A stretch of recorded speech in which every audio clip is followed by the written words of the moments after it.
ginar ilallah arni zirzinure karangana yardana gizirgiristin juda kini zobona jizai gujuba dailingina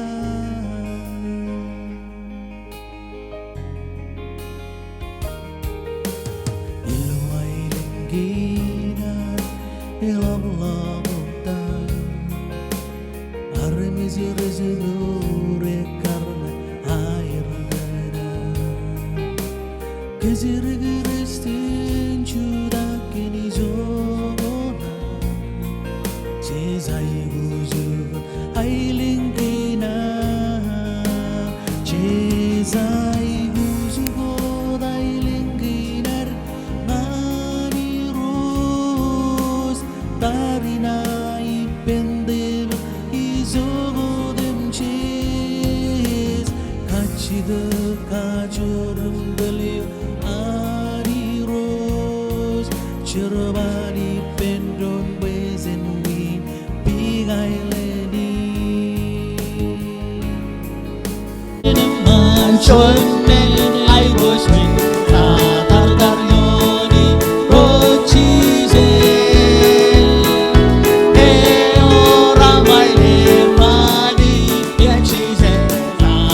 Daryoni Rochise Shon me mansion me I was me Daryoni Rochise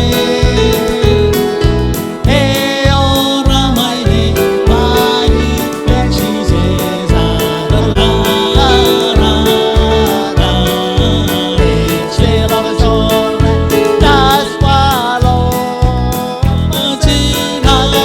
Begini naman yung perjuangan karway dito kayo jangan iyan Bible study na rilo wanchin no dareng jalaga kajang kabari bello kata kayo kan cedo pajar jar cuan coba juga alap Pastor Will Reverend Will agar dom kata kin kayo jilo igli jain coba barongan complete yung jika jangan dar barong bajan carry on kariri kalau kata kin na rilo coba din rain ini kan bedi janganan perjuangan kamola regli jangan carwami support wami romman kan rajar barre na nari jilo yodi loin perjuangan kum kanu yin emol और जब ये बहुत जगह रोग जाके आकादा नारी नारी जब बाई में और जनार आकादा की गनान नौदारें चला इलो चौधरी नी ना कुल चिदियामी रच्चम बलेले कजें कजल लाइवी यन बाइबल स्टडी नार बेलों रोमे इलो ऑनलाइन रजालो को बातों की पेरिलो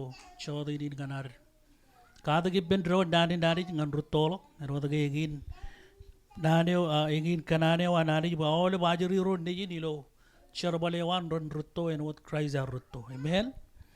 Chalabar mana na jaganan karway ni kito kaule brain be matarengilo online ay koba to kung matarengilo lo beja to kana ronga jagay katagi nilo elegant relevant rainin. Iganan barain what kalikar paling kumiyang walloy be je walo gilo screen penanganak ay walo gilo areng kari wajalo ka broadcast yan Bible study ngayon ko yung ko jugu mama na kilo iloin chalo jiganam char o jaganan kwalo nga niyo schedule wani kili jain ano tagay chod meno yung ban ngat kamane kalikar kayo ano tagay mud kalajara kilo penbidia rin narin lo kili jain ranin Sunday kamane olip char kayo na kili jain ilo Episcopal Church ijin yung may kalikar ro chimatan awain charawan igili jain nge kuj berjakan ilo yulo becalok mir kuj kamane lo rani Sunday ilo pawa ilo chabaro chicken balan yulo in longan ujin pi cholo berlo mountain view PBG chakana yo kuj ruway ni dengan yen chargin para iro ranin wanje irudin begemi perilan min jodi na rekadak kanani nani Bible study jangan awle bara mi rein nani alabtada rudder rain dan kadagin pajan rotolok calagan nadi jalan tanah pajan todo orang tamak war ilo yuroch jabe polo lain wajah terut tamak Em cebar kanan wat kalikar ilo ranin. Palaire yuan bala ko tum kamman ero dami ilo screen nai. Ayo walo kawai ichinoan rumbaran rain ni jadi jen chimijon chongo lengan rally the kawa chichet. Em yuan bala ko karero ilo rally the chongo lalim. Ngan air kamman e berservi je wair ngan. Awalnya berumman derim kop karero me calo jikin air jar ko jabar ruwai ni ngan. Yen gede choni yen emman ngan. Am ko batok chogoron kabung ta ko jabar ruwai ni ngan. Ko batok kum choi ni lo yen jar ge jaganan extend in village ni ngan awalnya pro jo rong jagai broadcast in andri ko jalo. Em parainot ilo radin cherere ya manri ni kamman yen jar e wair.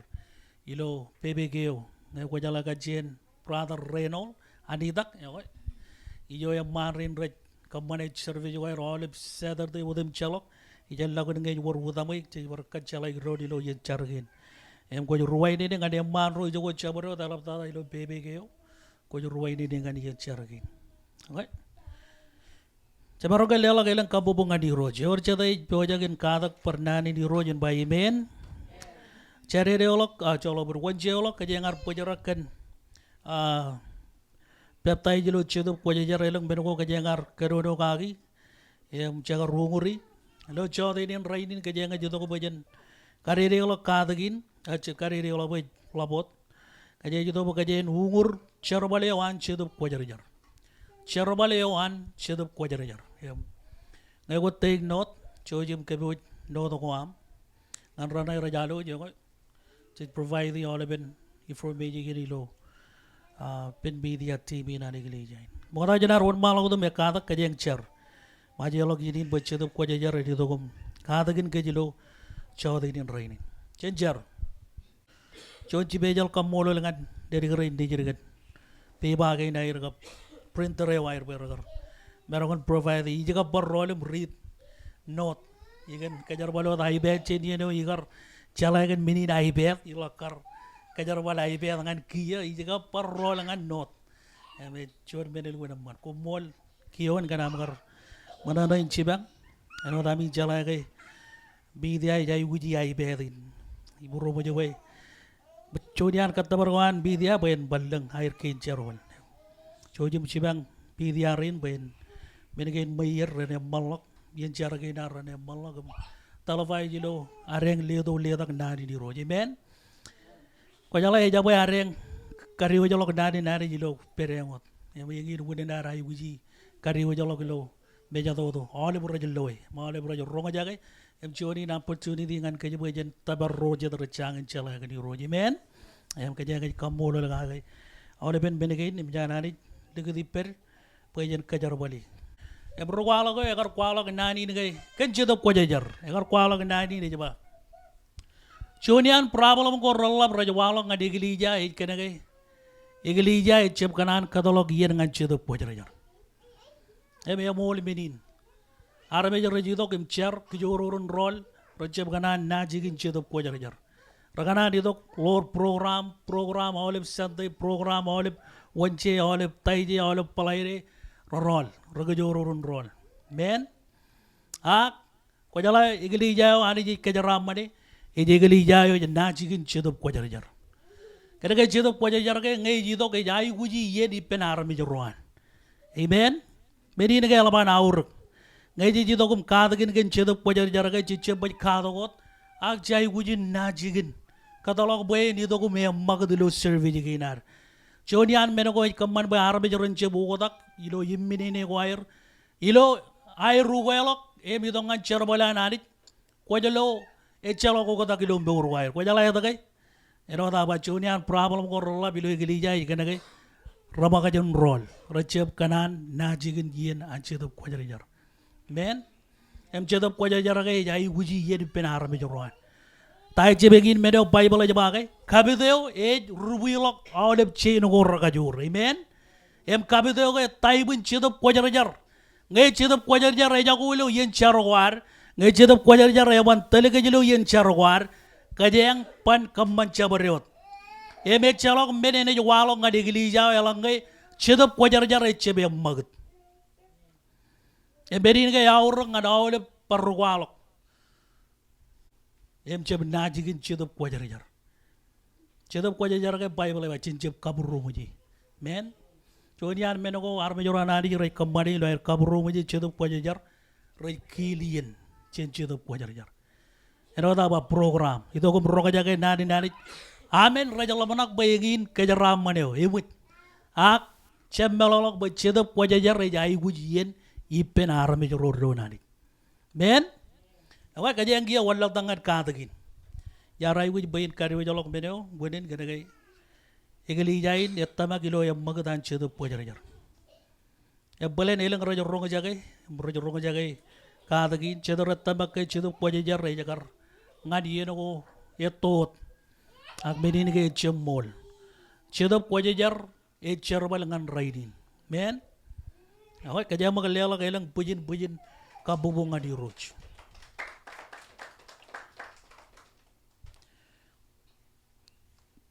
Mereka mengenai ikan apa kajangan kalim jaga ilo kadagin, cara boleh wan cedok wajar jar. Mereka ting dot, kajang mengenai kalim jaga wai nan kar cedok wajar cara boleh ilo kalimur mengenai Old Testament.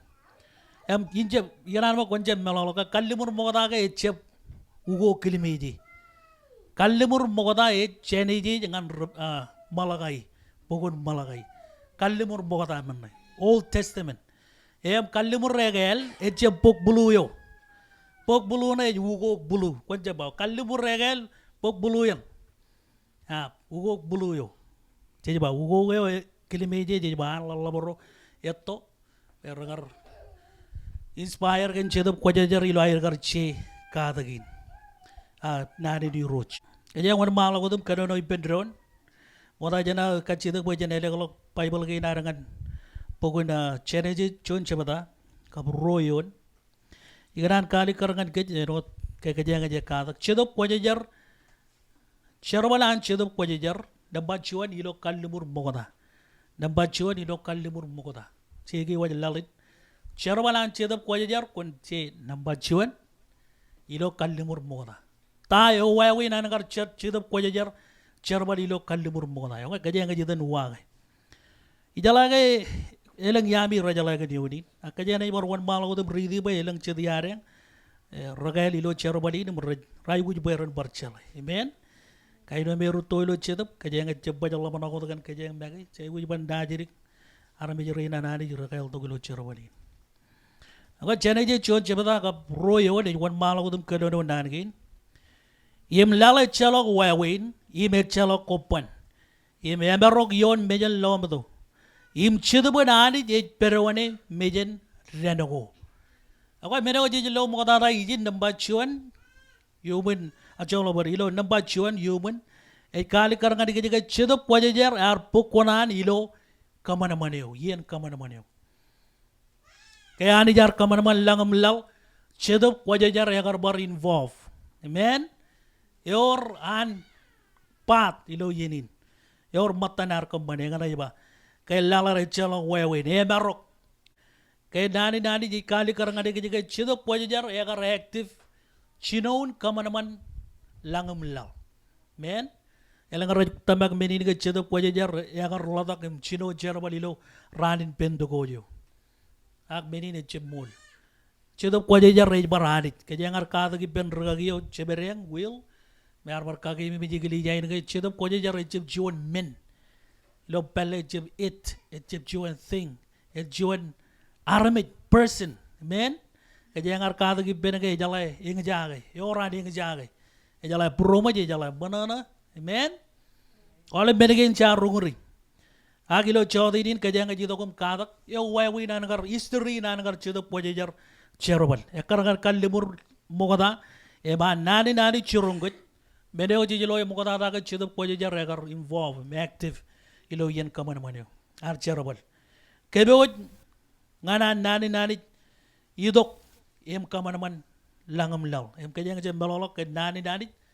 bible ay nani agar pergino amen em nani ya taibun jesus ela balak jen chiji gi ni kanono kon chuan armit nani chenchene ji jangan rebeli ji ni kanono kon chuanot armit chuanot theme an bible ke lomor ilo christ jesus ni jenani amen Emelo tamak ke chedop kwa jajar egar waridok empukwanan. Naneo anit chemen anit nijin emani chedop kwa jajar ragar charbali pendron ilo yen kamana mane. Amen. Karangan nani jelawar kada gijin. Menokin karwo chemarongan lo erro chimor nani ag Jesus. Arame jarain ken ka arame jarain ro ilo anit chemelolog ba chilu arame jaro ilo anit chem chilu anit. Chilu armit ilo chuan wadanit. Kajengat tamag ilo chilu armit ilo chuan wadanit. Chemen nijin im chedop kwa jar. Choju magay legalok Bible amangan pokun. Job rongo chijino chebata. Job rongo chijino chebata. Kap chongo chidu yun. Choju megalok Bible amangan pokun Job rongo chijino chebata.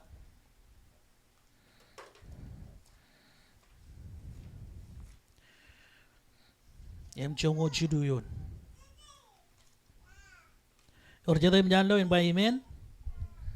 Iganar ba kajangan phrase na ijan one malo ko tum kajan i ridi olibin yodin ak chuan with phrase ina bagay lo yodin. Chobrongo chijino kap chongo chidu one malo tum kadono nanin. Ken chido boyawan emot kaladala the langko. Pay na ruwe serveneo emokach. Amen. Awan nanay phrase yo mukadata kajangan kalimje nganay. Ken chido boyawan emot kaladalat langgo. Amen.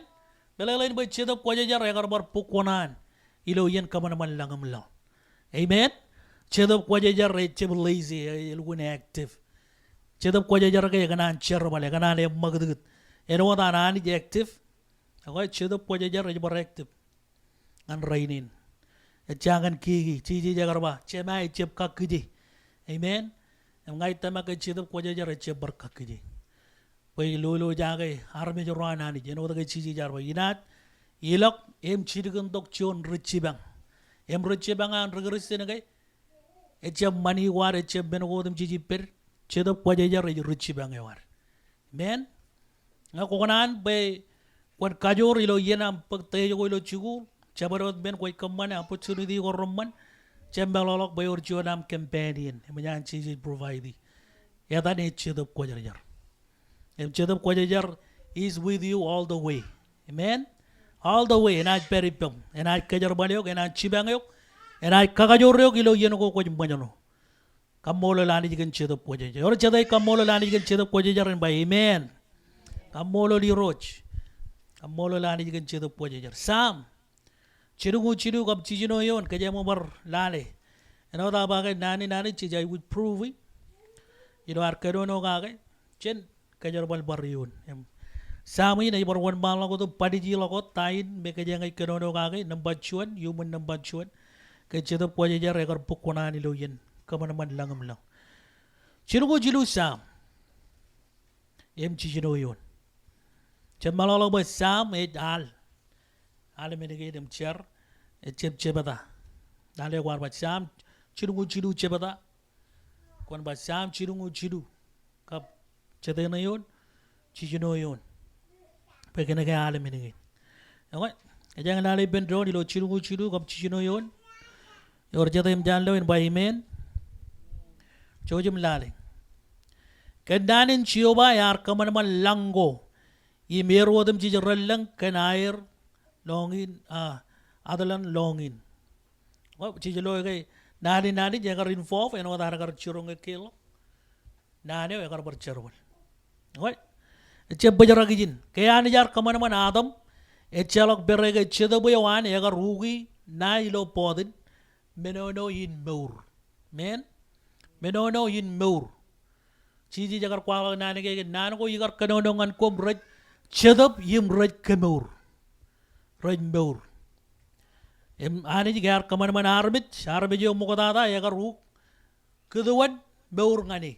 Emechem meuro dak. Chidu buan ani jagar bar kemeur arme jo itu lo. Igar ronga jagai kebelelai ni kai emol medin. Kejar mit chichu ko ilo chunen pun. Ejem ke kanik. Chidu yen jej bakai kanik kempatak pajai kemal lagi jaba lukun arme jo ebel itu lo. Solo yo. Okay.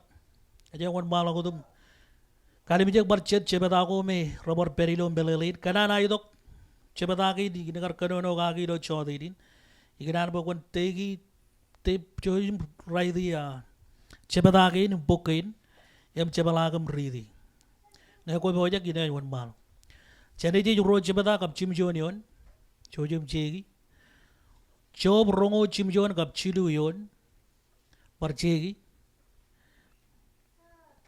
chob chirungu chilu kap yemen barchegi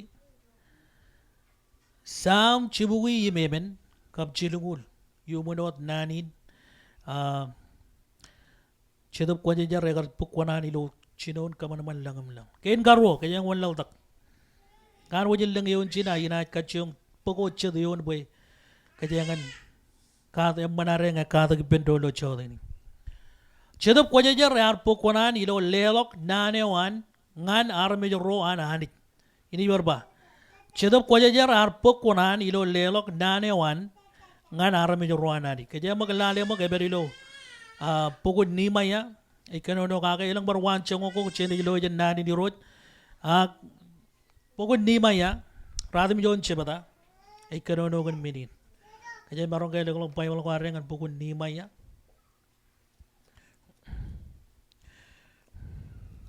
orjo tem jan loy baymen ni maya radim jon chebata kabrongolion on malago dum magridi sabado do mga jan loy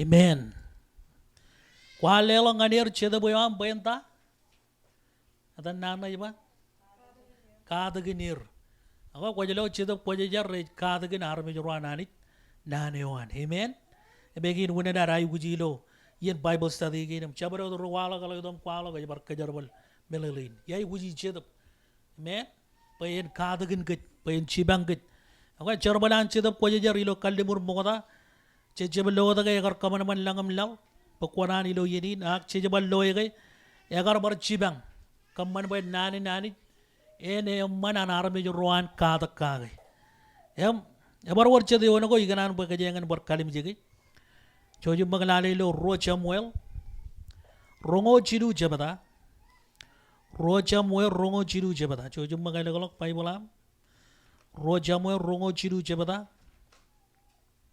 kabroyon or jadem jan loen baymen rongo chidu kabroyon chidubun chioba yar kanono ilonga imanin na yar per yon lo amen chidubunani jar kanono ilonga imnani nani jagar perilo ya yon lo chejai guji chidubuwan amen chejai guji elanga arame joro ilo kallimur moda ragai guji chedub pojajar echela kajida kalau tanga chirike jije barai guji raini o chojo balnane bar chonion kajene pojara lo yonin kanan ballang yon ina kajida bukono barait bagi yon gaidam chebalagam kata kagim ridi choji mele kalau bible am ngan pokon charbal chon chebata kam chongo chijino palen koy kajida bargagi koy kajar balot kallimur moda e bar kanono kagay lo kallimur egel marbi jarin ray kodi dok tago ragar walo gilo kallimur moda charbal chon chebata kam chongo chijino yone chadem jan lo in baymen chojum kijen me jodi pa charbal chuan kap chongo jijino one malagodum kanono nangin chenri di bendron komchem chadu emman ren kamol chejin ancheda pojajar kanono mogoda ilongin tebet ken judas eoyar terro rar chibe jesus kojage loijin tain kojaloy cheda pojajar egar kajarbal tebet men egar kakanono tebet ken nanogwan okay meni ne kamol improving an kajage cheda pojajar richibang arabe jorwanani boyren chalagan nani di road amen egi irwune narba chaban yudo ko paj kwalo ko dum mit chay guji chedo em chabaro do yudo kwalo ko bokwana di jir mane jay guji chedo ko bani yudo ko telegan chalayawa Wajalanga kone telegan chala wa me chala kajarama ni walo. Bagara ko jaba dar yon chidup ko jar. Ema ole bar me jaro anani chogoron won rajai guji na dar yon chidup banani. Or jada jai guji chidup ko jar by men.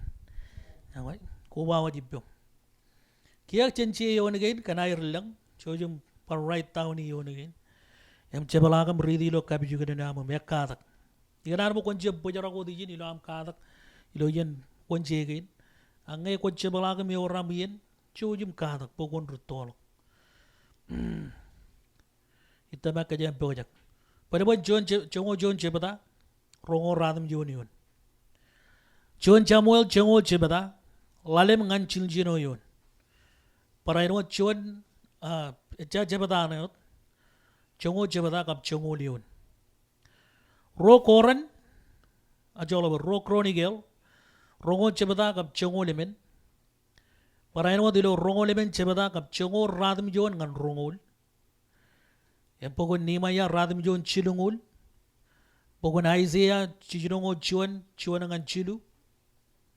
Pogon Malagai Maiga chidu cebada rali de yon. Pogon Zachariah chimijon cebada chongo royon.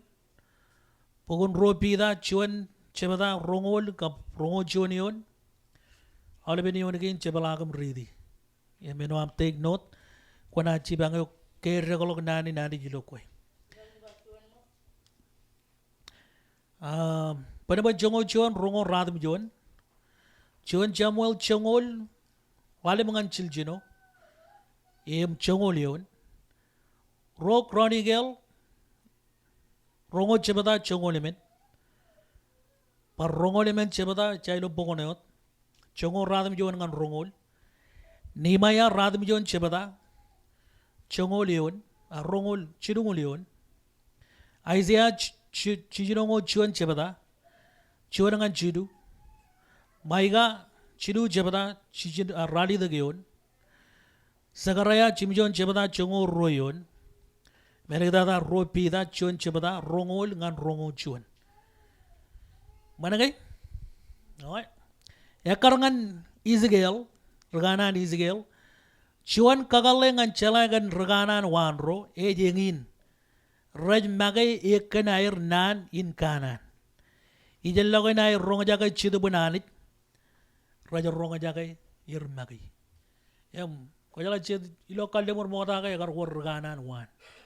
Rajab deben yon chedap ko jaja rajid ko kanan ke dir magi kwala ga nanin kanan riap e bizige la gar kano no ga winin kare kanan ren ragar ja badar dar yon chedu bananit eno da ba chonian menogo me ga rumu ni ta da ila ni gilija e jangi gilija cheb na jigin chedap ko jajar ene ka rumu ni e ka rumu ni jala ga jen siro balan pajatan igilija. Kaya merong zero pajatan yang menareng dor bercita benani jeber. Aku lo ngai jago cita benani jaga yang berlian tala. Ejalo dojen. Compare ngan cita pajar jar. Kau ni baru kaki. Ya tak kau idan pacai ujian. Ngan apa beri di jar malah nani. Tapi pada kerja yuroji. Kaya kerja rawi. Kau main jem malah jaran arah. Pagam meno dem ji jar beripa. Chuanot men kwan jepola am chida bujini men en me ngi jarewar en oda gar baga chida banani yaur galo koban kambere ngan menogo mayem chap kambere chida ko jarangan chabarod men ilo burin kanage yaur galo jen chabarod men ko jala yeneo kona luji chida ko jar e jengi yeneo marok chilengeleng ela benek pagchigin ilo chon meuran arami men nale war kachidak paganaga yamol koy kamole elang arami ragar cherbalangan anit rainin meurwai ramarok chilengeleng edagay chida banani jejagu emerengin merene walo ngan ole bro ra cherbalangan anit kaje barok pe mejam chalagan nani jigia men wala ko ni riyo jalok em ko na tene per chem malala bo koyo jon ko war najigin chedop ko jari lo meurwa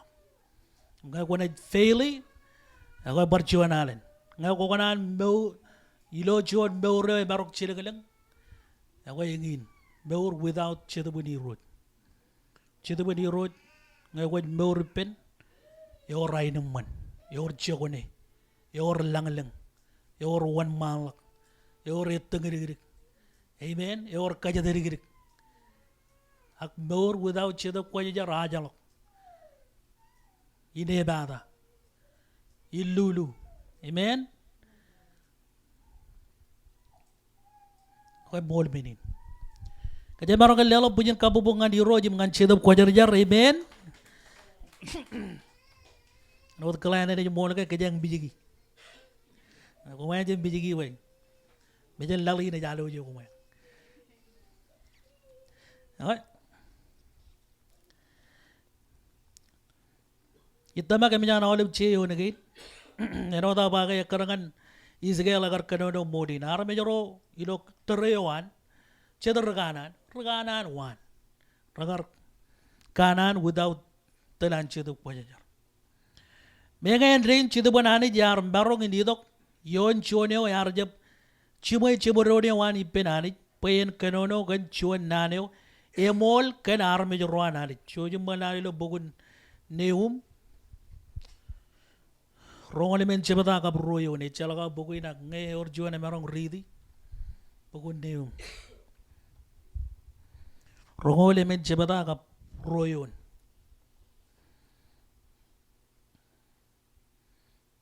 lo kallimur bubota raganan rana irrik yor raganan elap yor raganan irrik bugun neum mechuan yor game nyan noy rongole men chebata ka broyon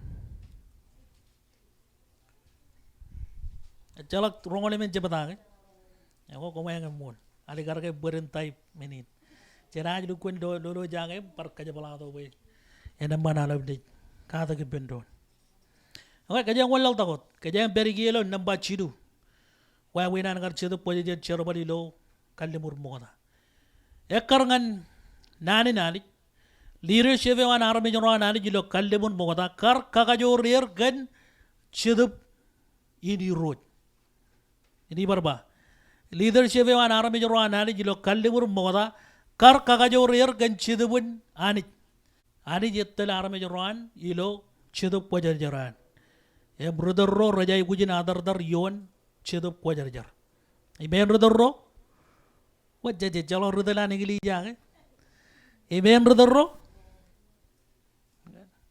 adar yon chedup ko jar kada ga arabe joro an jilo kallibur mogoda ragar bar adar yon joju malale lo bogon ek choda chidu jebada kap chongo joni won ina ipaga yeni lo jebada in pengain dukun clarify kita ini ke kaya nga jabay uji way jabrik pajan talara mi jorana ni chay uji chedo pojar jar mana ngam yang ronga jangay ini barba kaya nga jabay uji way jabrik pajan talara mi jorana ni chay uji chedo pojar jar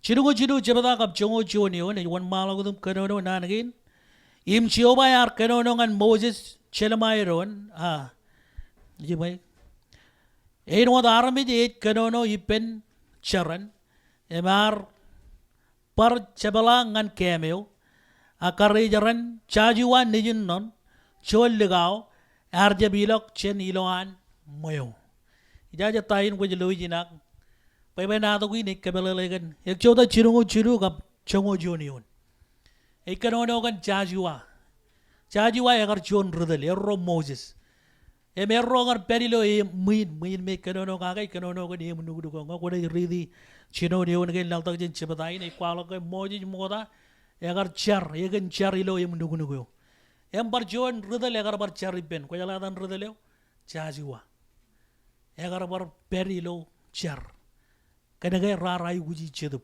men Bible kwalo gijin ke Moses majan charam riyo jalok chuan arame jagar pere chep kana ni logo jeni jeba karre jaran chajuan ni jon non chol ligao ar jeb yilok chen iloan moyo wajala yo tagay ay tama kay agar experience tayo tebe dagarba chon rani man meja na ni je manchen taujin ran ko cholo ilo lalin em malanga ko meur ilo lalin chongol taujin ye em manchuan rani man meja na ni em jaji wa ya garre be je muin ya da kai ayo anani je ber chido bana ani je ber men mero da ba ga jijai guji yen rodi ilo serve jwar chido yen je guji urur chabun kadalok bo chido poje jaren patili lo burur ene atale ke jen karre ke jen chibang ke jen langa je elang beno ko chido poje jar ga ya kanan kamani bulijir ak jarreno ke jen ngechep kadalok men am chabaro de gili jayo e jarraman ke je gili jayo na jigin chido banani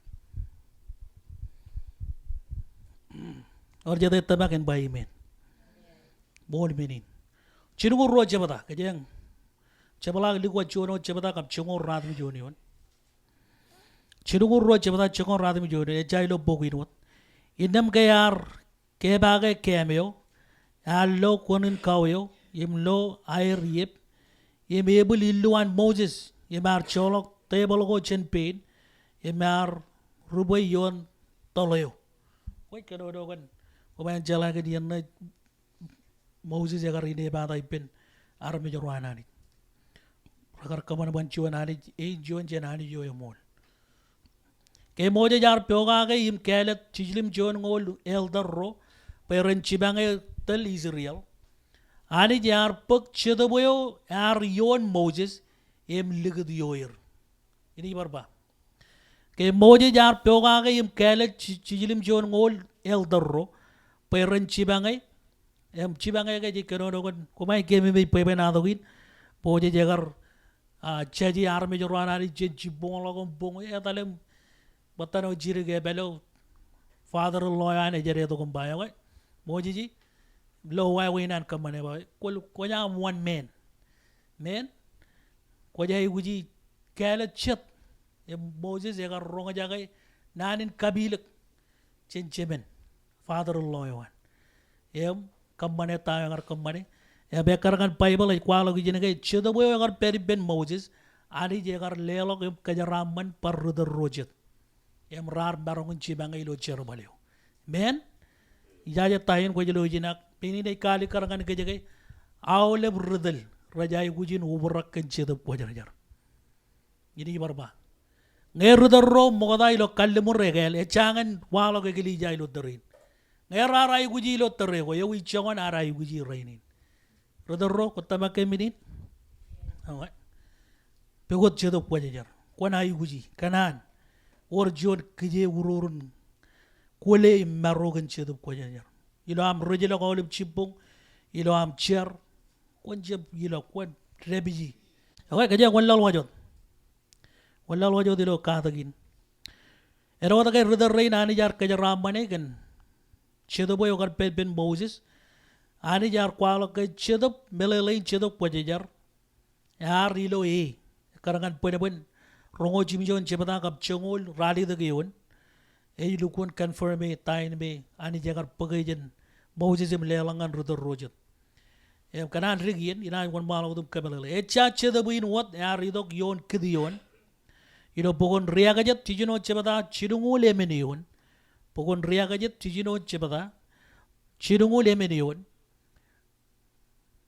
kedion arba rai guji chedo boyo ngantel arbe jorana ejje bojara gijin ak David paraino de gar barai guji lo pokon John Samuel chongo tijino chebada chirungu chongo chidu yon kanan karu yen inai ka chongo no da merong bin samurai ji benagain wat pen makat ejje David wada parjone mane tanin churu bebal ilo bogun Zachariah radam jon emen chebada kab chil jino yon wa aleben rudal rain ragarai guji chedup ebe chala kachede ko talonga chirike kajeng rudal chije marai guji chedup ilo bar chon wa winin pa ilo kallebun mogoda qualification e elop tada emar menin ai guji ngan pek cherbal intel wajala qualification ubrak kan chedup pojar ejjam riwa jalok kam molo lani gen benegen bacay guji ak chedo ko jarga e maro bar ka jarbal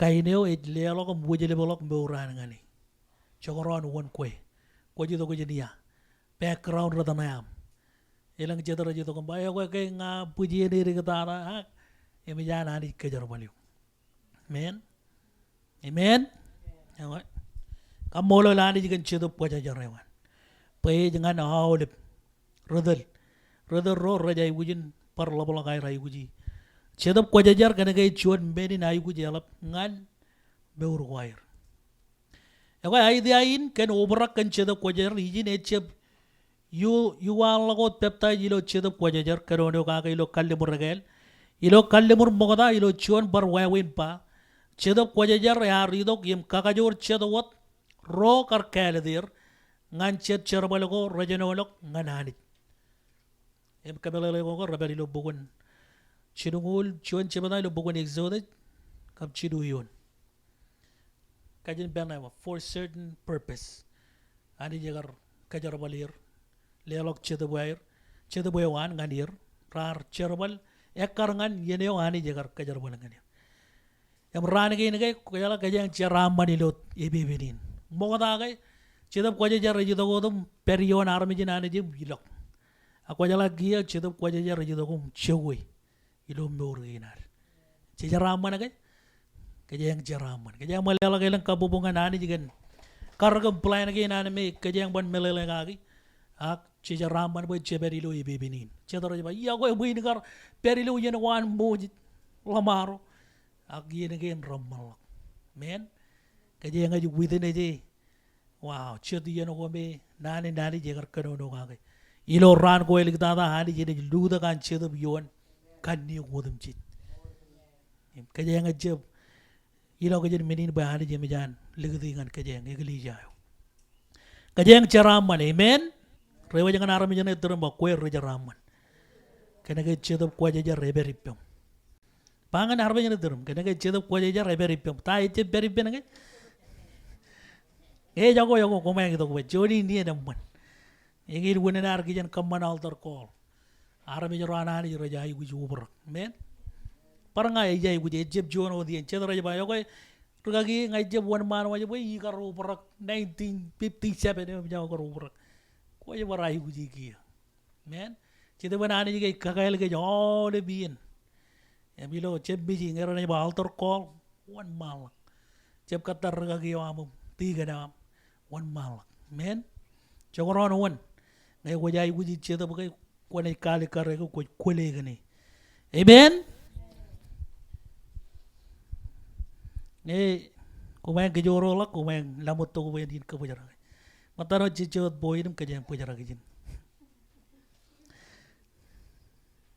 ero de ben ke amman ya ko ben garen din ke jang limut ke jang limut lo darin aje kamolo we chedap ko jajar chogo ipere kaje maro ka kabu buga chedap ko jajar boy chogo ipere amen meno ka jang dukun jara man ka gin boy chedap ko jajar lo chogo ipere chedi yen ga aram jere tala ma eno lo chogo we wen eno de liyo ne jib gin chutak ayo wa la ma ke eno mejenen em jona glaj me de ga rido kum chari lo man jaro rai ya do ana kali mi jege ngai ali jo manem relo ngani chep jala ge ejilu kun kagele ni ko jala ge mbachara jido ba tala rahen ko yana ge emi chep melela iba o yana wa ngawde eno na ngai chep tamak ko ye ga lo chogo ko chep ge chu da ko mane je moli ko yala ngare ba jido kala to te je dier ge ko ngan te wal we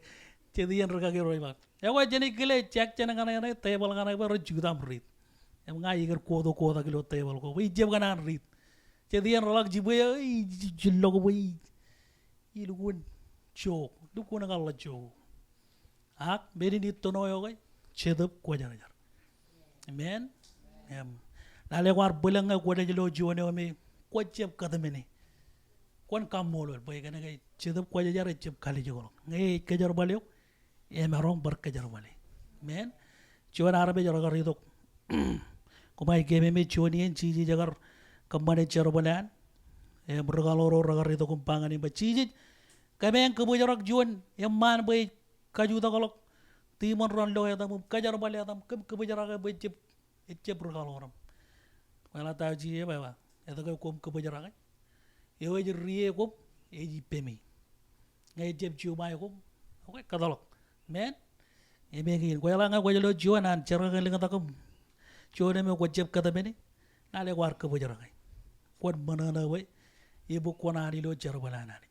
Men em cedap ko jar bara no ci jelo ngay. E celo kali jogolo benani. Em cedap ko jar ngay ceb par kali jogolo. Men ko kamulo nani. Kaya magparlelo kay lang kabubungan ni Roja ko kaya ngiya walang takiya. Cholo berway igar cholo jirig yen lo menyo. Wode ni kana kay inangan tin chango jirig ay bar rebi. Ko may relo ajang. Igan jang ngay cedap ko jar jilukun. Yemuya. Ilang jadi am yang ragal lo. Jadi yang ngay Roja ito kum lodok kay jelo yen char kay nar ichang. Em ngay je bain bual. Ako jala ngay cedap ko jar ito ko. Wow, celukun katalok kay. Way ni moy git ceda gar kanan rebiji ceb rebiji ceb rebi jigin cedop ko jajar ko yala ngo karba wancang ko jang iyo ga ceb jangwan jang kana ga cedop ko jajar yungriu em ceb jo kaga bagana ga e cerobalan cedop ko jajar amen jodian men ko cedop ko jajar e company ge de jo yala ko ngora me jorwana nit arame jo raji emotion pe lang kay de emotion ko per nawa jodian kajito ko ragarido ki kemebit ko may kemebit ka jangar kajito ka ngay jito ko jito kay man ngay chang ay man ngay all of benegay jagar rong jagi kaya romman kajito ko jito chibangit chono chang igar rong jagi chon rukwalo kay gar kwalo kay chedian kay jay ko bar kale jito buran karangan Peniri kay ngan kami yang redel regagiyum tingadam caburo redel. Kajadian kay lo survey jo ngay cedap ko jajar jidok elang rabarongun kajengun kabe bertayo jo ni kamani. Em jo na kay agar kamani lo jo ni em peran kamani. E jab jang pe jang abe jilukun ngani roja e jang balu mama e.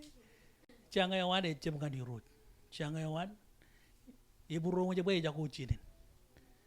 Em cedap ko jajar reban kaburu muju ene kainam mane men away ngin kain menot rodor rain rala kalim jege men loy cedien ko jaba ya dagi ragagi ni den kabo jara ngara men yo ruwen ko may jen balonga kajar kada ke chunian bedin ledo kwan cedap ko jajar re kele cedap ron em cedien ga eleng cedap ben adit eleng cedap ben aramit em bedage nge jay bu chalay ga em lale ko ardine bata nga yede wor rek ko jara ger kana ga cedien cedo boy kajar bal redor reinami okay dambaye men cedo ko jajar yar bar barongo di dok yim yon ka chojo armit ngan kebe ojir ngan chon cherbale e jono lok chon example yo lo kalle mur moda ilo meore wan joseph yo yagar lelok cedo ngane ngan kamarongo yo boyen peolel an cherbal ilo cabinet wan President Pero.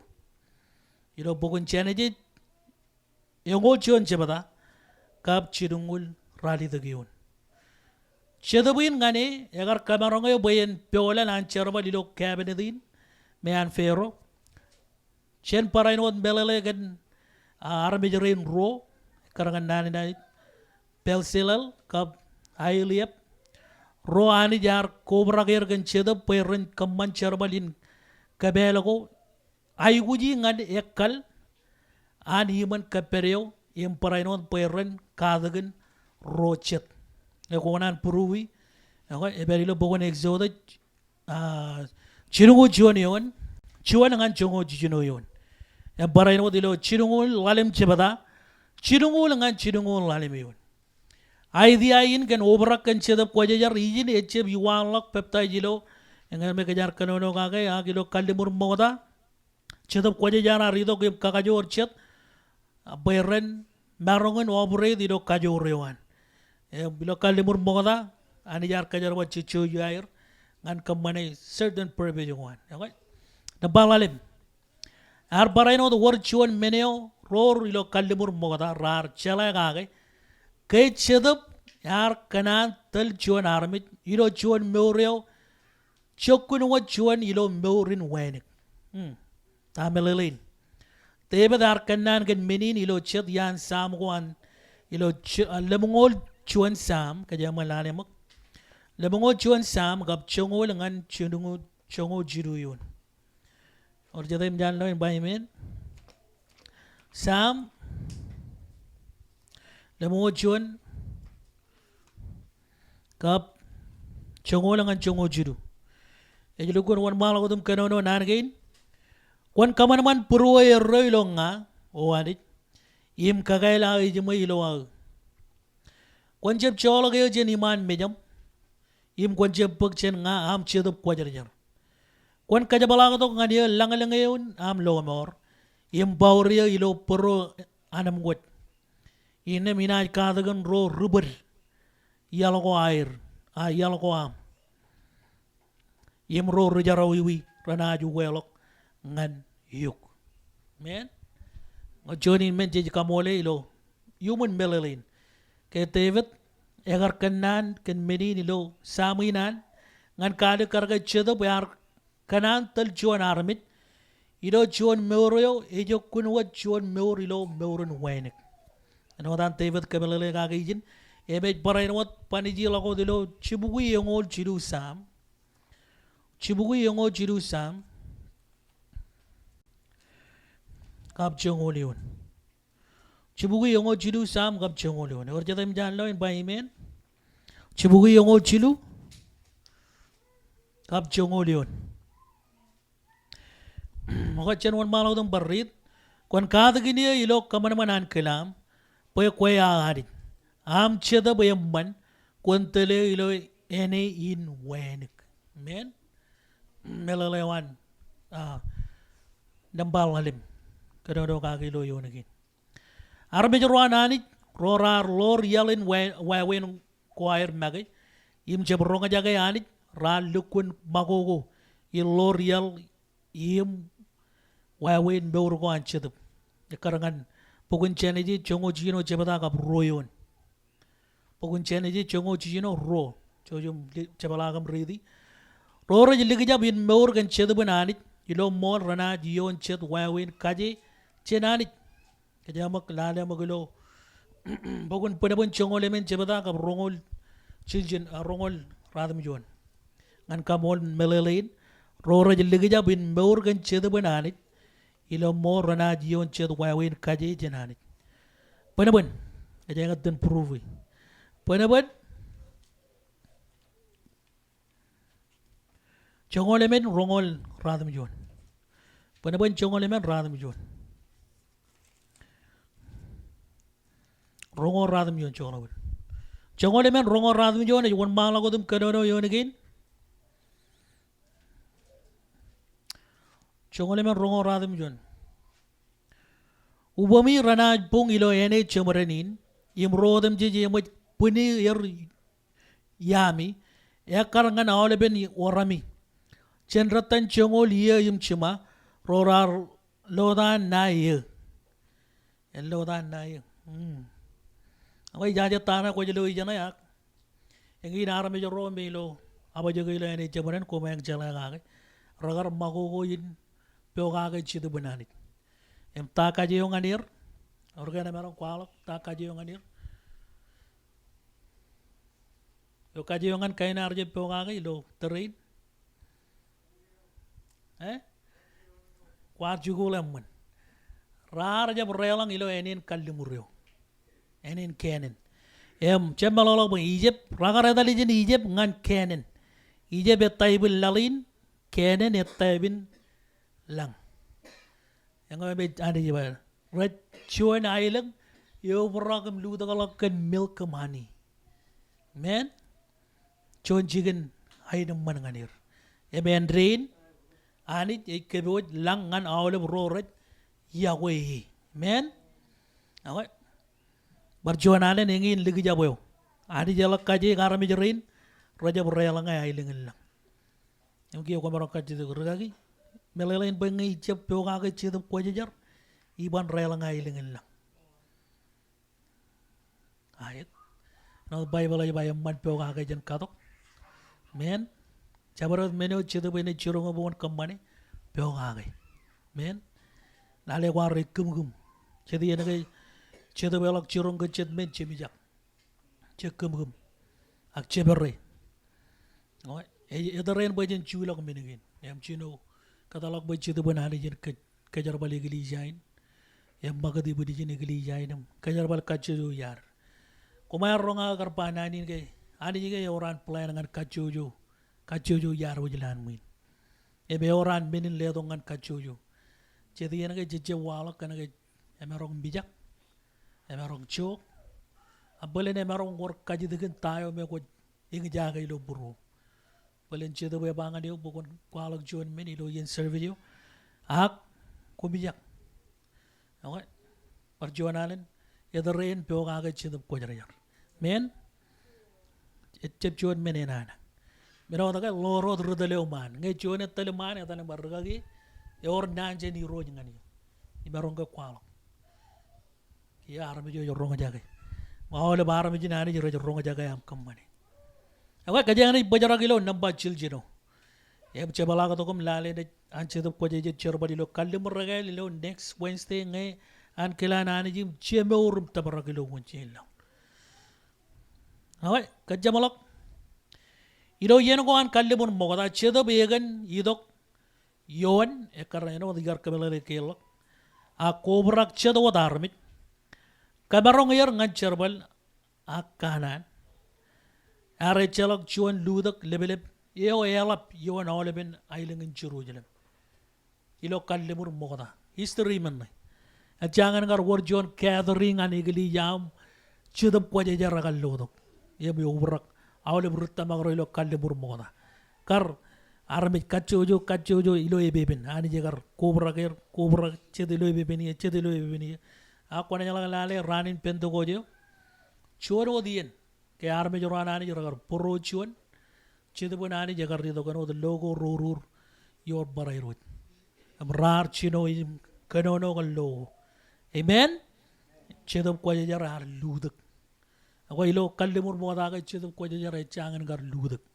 e jido ko dum perion arami je metal ag raini neno darba kajeng ceramba na boy chen ranen pento ko je ngan kia kajeng mur chidum ko jara chogo iper e beripam palen e marong work kajito gamba raging ngado chidum ko jara jido yenen mi yobrak ke chemala boy ilo amu ko elok chidum ko jara jido gim chogo ipam menewai kali karaga kobrak ilo anje dap ko jar kakkano no yu ino daga bible ay ko walangi amen walangi him chedap ko jar ene tellom chedian meno ko me ben kawwe cherba menewe ben dada kawwe ilo beuret lo join army men en wala kajabaro ko chedian nanin kol nanin kajarama ne riyo to jen same mouth men chono de marong kawwe ko jalawan ani turu chedap ko jar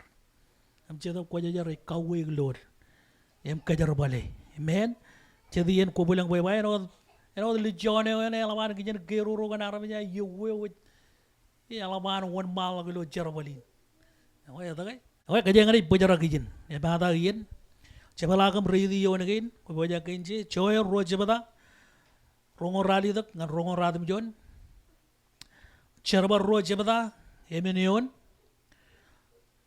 para eno de lo ro chebada chongo jino ngan chongo rali dak chojib chebala kam ridi yon again ngan ka jamala kay luda kan chedo kwaje jar ilo uchon wayawe ne wayalap harje bichino mai ranyo ela bilo ranin pendogot epelo ro chebada ilo bugun cherwan kore chebala kam ridi chebada kay age ngin kata ko yung areng ilo chode din rainin